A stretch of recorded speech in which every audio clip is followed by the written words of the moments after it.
2016ஆம் ஆண்டு நடந்த சட்டமன்ற தேர்தல் பிரச்சாரத்தில் அப்போதைய முதல்வர் ஜெயலலிதா அவர்கள் திருநெல்வேலி பாளையங்கோட்டையில் நடந்த பிரச்சார கூட்டத்தில் பேசுகிறப்ப தான் மறுபடியும் வெற்றி பெற்று முதலமைச்சராக வந்தால் தமிழ்நாட்டில் நீட் தேர்வு இருக்காது, புதிய சட்டம் இயற்றப்படும் அப்படின்னு பிரச்சாரம் பண்ணினார்.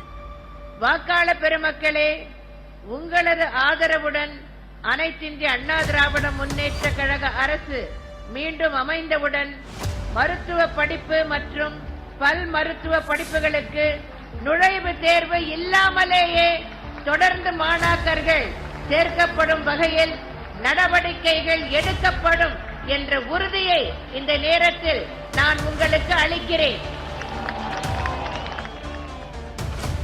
தேவையெனில் இதற்கென தனியே ஒரு சட்டத்தையும் அனைத்திந்திய அண்ணா திராவிட முன்னேற்ற கழகம் கொண்டு வரும் என்பதையும் தெரிவித்துக் கொள்கிறேன்.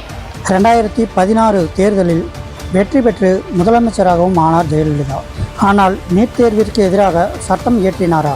நீட் தேர்வு தமிழ்நாட்டில் நடக்காம போச்சா? அப்போ ஜெயலலிதா அவர்கள் கொடுத்த வாக்குறுதிக்கு எடப்பாடி பழனிசாமி என்ன பதில் சொல்ல போறார்?